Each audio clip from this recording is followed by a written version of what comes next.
I've been working for Outward Bound for just about 8 years. I've been in my current position for 1 year, but before that, I actually worked in the field leading these trips as an instructor. So I worked for the Colorado Outward Bound School, where we do mostly mountaineering, rock climbing, backpacking, and whitewater rafting type of trips. The school up in Maine, for example, is going to specialize mostly in backpacking and sailing.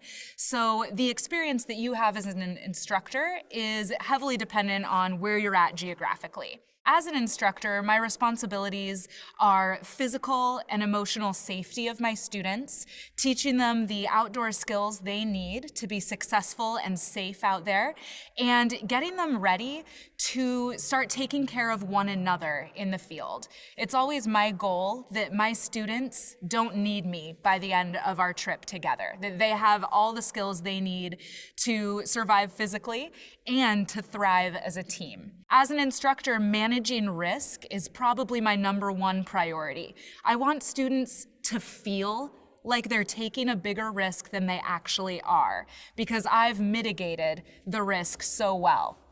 An example of this is probably rock climbing. I've set up a really safe anchor and I've taught my students how to belay and keep one another safe. But they don't necessarily know everything that's gone into me setting up that anchor. And of course, I'm not trying to trick them into thinking that it's unsafe for any reason. But I want them to feel that tiny element of fear so that they can really push themselves to deal with that fear.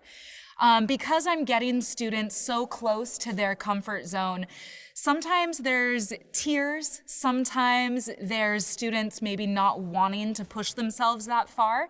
And so as an instructor, I need to be able to find ways to motivate students to really open up and push past those boundaries. If you are working as an outdoor educator or a guide, you are heavily dependent on you physically being able to complete that skill. And it doesn't take a lot to be greatly reduced in your physical abilities. Say if you're teaching rock climbing all the time and you sprain one of your fingers on your dominant hand, you might not be able to work for a given amount of time. And that's a big challenge in this industry, is maintaining that balance between doing what you love for the sake of doing what you love and staying strong so that you can also do it for work safely and not getting burned out on it. I would say burnout is one of the biggest challenges that the outdoor industry faces, because we're teaching our greatest passion and having to do it literally 24/7.